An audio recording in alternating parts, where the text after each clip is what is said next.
Bueno, muy buenas noches a todos quienes están presentes, tanto en la sala como también en la transmisión de Facebook.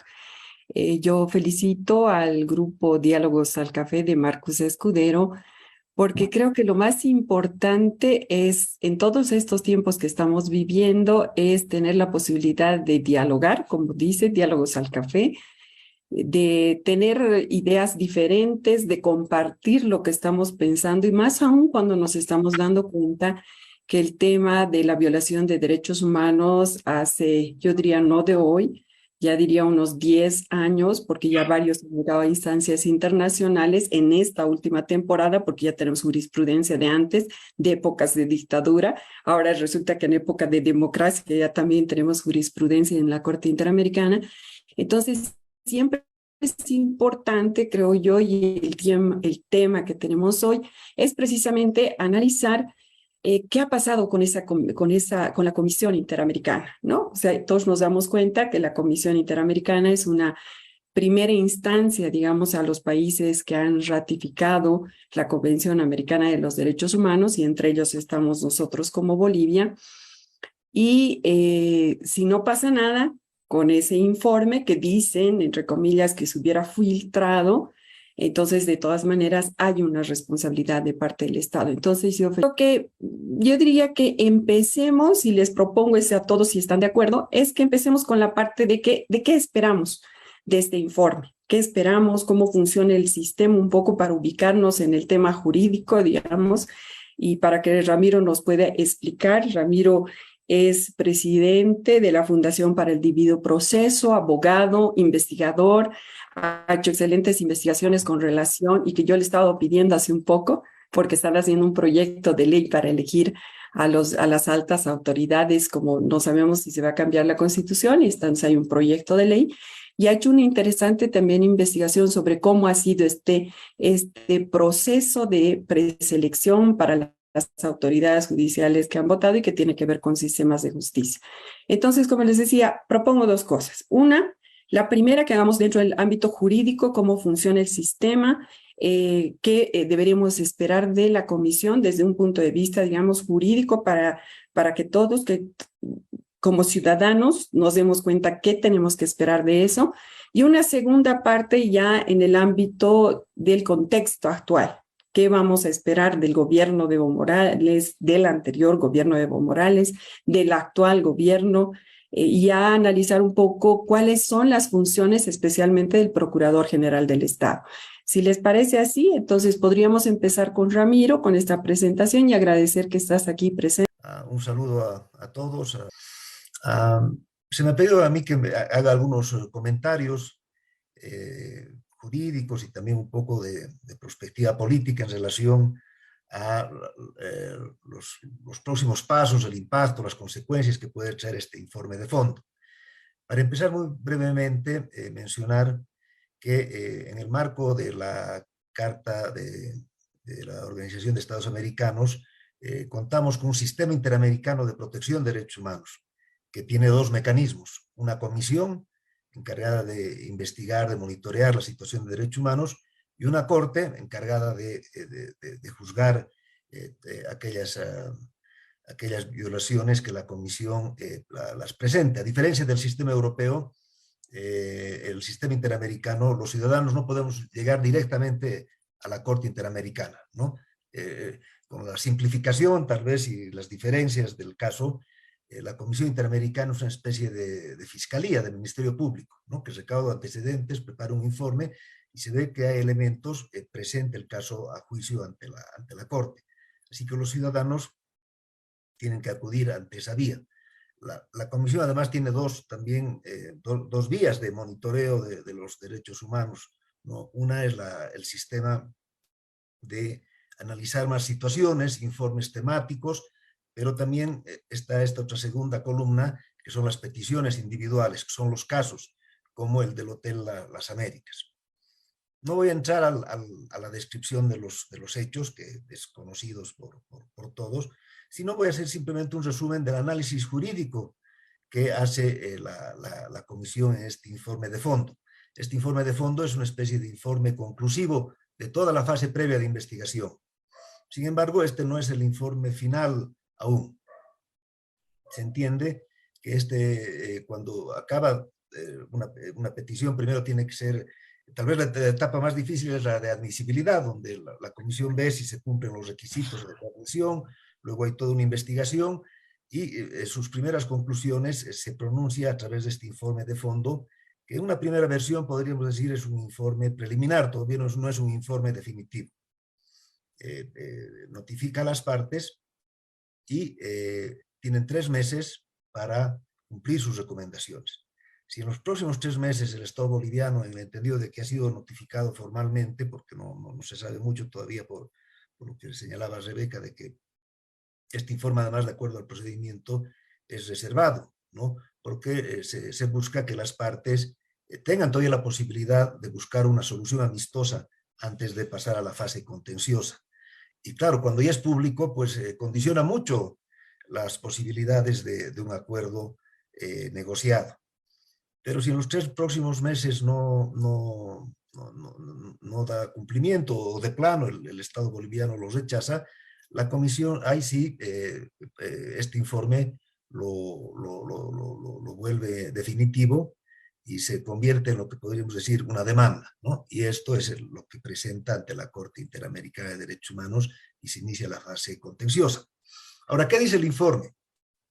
Hay una primera parte que es una descripción de los hechos, que no la vamos a ver. Una segunda que hace un análisis jurídico. Y la comisión identifica 4 grupos de violaciones a los derechos humanos. Un primer grupo, violaciones al derecho a la vida, ¿no? Y que son las 3 muertes que se dan en el operativo. Y concluye que en este operativo no se buscó el arresto de las personas, que es lo que establecen los estándares internacionales de actuación, y más bien en contravención al uso lícito de la fuerza pública, no se siguieron los criterios de uso de la fuerza legítima, necesaria y proporcional, y más bien fue una fuerza pues, desproporcional, no necesariamente necesaria para un operativo donde los presuntos delincuentes que estaban siendo buscados estaban pues durmiendo, desarmados, y aquí se dieron unas ejecuciones extrajudiciales, ¿no? El informe habla de una serie de actuaciones que terminaron en la privación arbitraria de la vida, ¿no? Y una ejecución arbitraria, una ejecución extrajudicial, es pues la muerte por un agente del Estado, pero además en unas condiciones de desproporción, de indefensión, que de acuerdo a la terminología adoptada en los manuales del Alto Comisionado de Naciones Unidas para los Derechos Humanos, podría haberse calificado como masacre, ¿no? En algún momento la tipología de masacre se centraba mucho en elementos cuantitativos, ¿no? Si eran más de 4, más de 5, había una discusión, algunos empezaron a emplear inclusive de 3, algunas comisiones de la verdad empezaron a cuestionar esta definición numérica, porque decían que la masacre, y de hecho no hay, por ejemplo, en el Código Penal boliviano un tipo delictivo de masacre, ¿no? Ni tampoco en el derecho internacional.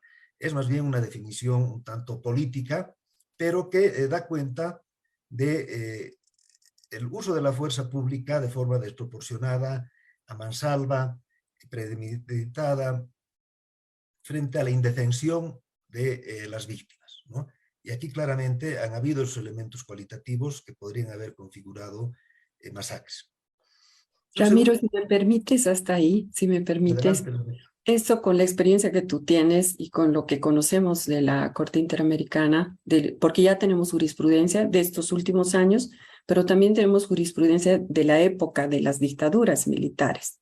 Entonces, haciendo una comparación, diríamos, de este informe, y yo estoy segura que conoces, por ejemplo, el caso de Renato Ticona, José Carlos Trujillo, MZ, que se quedó contra Bolivia, que se quedó en la fase de la comisión, haciendo una comparación de esto. ¿Cómo encontrarías la diferencia en que eso haya sucedido en una época de dictadura y que ahora esté sucediendo Esto en época, digamos, de vivir una época de democracia. ¿Cómo lo ves eso antes de pasar a los otros temas? Bueno, como señala Rebeca, en relación a la jurisprudencia interamericana para el caso de Bolivia, que además somos un usuario no muy activo en comparación a otros países como Argentina, Brasil, Chile, Perú, eh, las sentencias que hasta ahora tiene el país principalmente son por casos de desaparición forzada, ¿no? En el periodo de las dictaduras militares.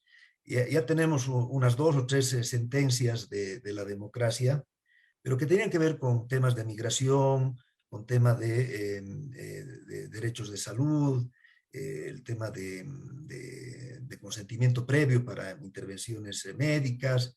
Tenemos la sentencia de Lupe Andrade sobre prisión preventiva arbitraria, pero en democracia no habíamos tenido ni un caso que llegó a la Corte por ejecuciones extrajudiciales y tortura, ¿no? Que nos recuerda a estos excesos, digamos, de los gobiernos militares. En ese sentido, de llegar este caso a la Corte, pues nos mostraría que estos crímenes internacionales se estarían cometiendo en el país en periodos democráticos, lo cual es muy grave.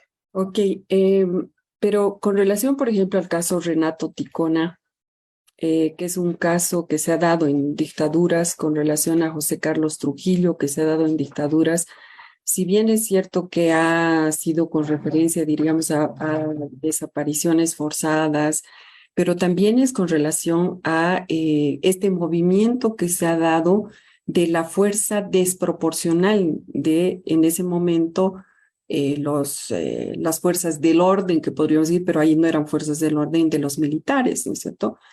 Entonces, en ese sentido, ¿cómo tú encuentras esto que a estas alturas, o sea, que no viviendo en dictadura, tengamos el informe de la comisión y tal cual está redactado? Y bueno, vamos a entrar después al tema de detalles si nos da el tiempo de lo que dice la comisión, ¿no?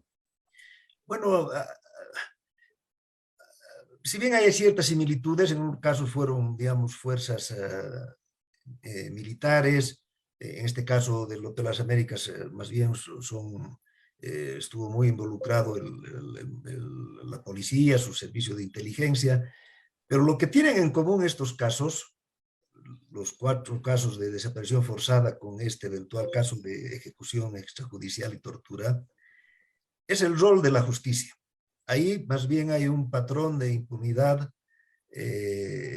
donde jueces y fiscales no investigaron estos crímenes, ¿no? O sea, gran parte de estos juicios del pasado, como los del presente, pues es un llamado de atención al funcionamiento de la justicia penal.